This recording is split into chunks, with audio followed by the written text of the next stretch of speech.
Hi friends, ఆంధ్రప్రదేశ్లో present trending matter వచ్చి AP OBMMS loans. అదే బీసీ, కాపు, క్షత్రియ, వైశ్య, అలాగే బ్రాహ్మణ, అలాగే రెడ్డి, కమ్మ ఈ కులస్తులందరికీ కూడా బీపీఎల్ పరిధిలో ఉన్న వాళ్ళందరికీ కూడా లోన్స్ ఇచ్చే విషయంలో ఆన్లైన్ ఏపీ ఓబీఎంఎంఎస్ అయితే రన్ అవుతుంది.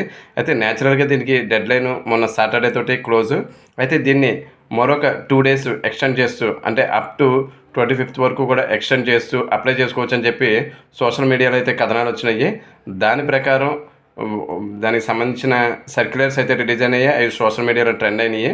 అయితే వెబ్సైట్లో న్యాచురల్గా 22 లాస్ట్ డేట్ అనేది అలాగే స్క్రీన్ మీద కనపడుతుంది. కానీ ప్రాక్టికల్గా ఆన్లైన్లోకి వెళ్ళి ట్రై చేస్తూ వస్తాయి. ఈరోజు అంటే సోమవారం అయితే కనుక ఆన్లైన్లో అప్లికేషన్ సక్సెస్ఫుల్గా కంప్లీట్ అయ్యింది. సో ఏదైనా ప్రాక్టికల్గా చేసిన తర్వాత అది వర్కౌట్ అయితే సమాచారం ఇవ్వాలనే ఉద్దేశంతో మీకు ఇప్పుడు తెలియజేస్తున్నాను.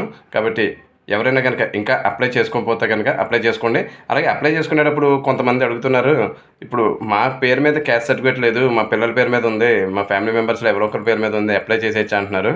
ఒకటి గుర్తుపెట్టుకోండి, ఎవరి ఆధార్ కార్డుతో అయితే మనం అప్లై చేస్తున్నామో క్యాస్ట్ సర్టిఫికేట్ కూడా వాళ్ళదే అయి ఉండాలి. అంటే బెనిఫిషరీ లబ్ధిదారు ఎవరైతే ఉన్నారో వాళ్ళదే క్యాస్ట్ సర్టిఫికేట్ అవ్వాలి. అలా కాకుండా ఒకవేళ మీ పిల్లల పేరు మీద క్యాస్ట్ సర్టిఫికేట్ పెట్టి అప్లోడ్ చేస్తే కనుక కంప్యూటర్ అయితే ఆన్లైన్ అప్లికేషన్ అయితే తీసుకుంటుంది. మరి రేపన్న రోజున వెరిఫికేషన్లో క్యాస్ట్ సర్టిఫికేట్ ఒకరిది, అప్లై చేసిన లోన్ అప్లికెంట్ ఒకరు అన్న కారణంతో ఒకవేళ అప్లికేషన్ అయితే రిజెక్ట్ అవ్వచ్చేమో, లేదంటే అదేమన్నా లీగల్గా అఫెన్స్ అవ్వచ్చేమో. అదంతా కూడా మీ ఆలోచనకి మీరే అర్థం చేసుకోవాలి. ఒకవేళ అప్లై చేసుకుంటే పెద్ద ప్రాసెస్ ఏం కాదు కాబట్టి అప్లై చేసేసుకోవచ్చు. లేదంటే ఒకవేళ పాత క్యాస్ట్ సర్టిఫికేట్స్ ఏమైనా ఉంటే కనుక వాటితో కూడా కంప్యూటర్ అప్ టు ఆల్మోస్ట్ 10 సంవత్సరాలు వెనక్కి వెళ్ళినా సరే తీసుకుంటుంది. కాబట్టి మీరు అప్లై పాత దాంతో అయినా చేసేసుకోవచ్చు అని అనుకుంటున్నాను. అలాగే బ్యాంక్స్ అడగట్లేదు ఏంటని అడుగుతున్నారు. బ్యాంక్స్ కోసం అయితే ఇప్పుడు ఏమీ అడగట్లేదు. అలాగే యూనిట్ ఎంత కాస్ట్ పెట్టుకోవాలంటున్నారు. అలా కాస్ట్ కూడా మీరు ఏదైతే అనుకుంటున్నారో వ్యవహారం, ఆ వ్యవహారానికి ఎంత బడ్జెట్ అని మీరు అనుకుంటున్నారో అంతే మీరు అప్లై ఆన్లైన్లో చేసుకుని అప్లై చేసుకోవచ్చు. అలాగే సబ్సిడీ ఎంత అని అడుగుతున్నారు. సబ్సిడీ ఎగ్జాక్ట్గా ఒక 30%, 50% అనేది అయితే వెబ్సైట్లో ఎక్కడ నోటిఫికేషన్లో మెన్షన్ చేయలేదు. సో ఎప్పుడు ఉండే రూల్స్ ప్రకారం ఎలా వర్తిస్తుందో అలా నడుస్తుంది. ఫైనల్ పాయింట్ ఏంటంటే ముందైతే అప్లై చేద్దాం.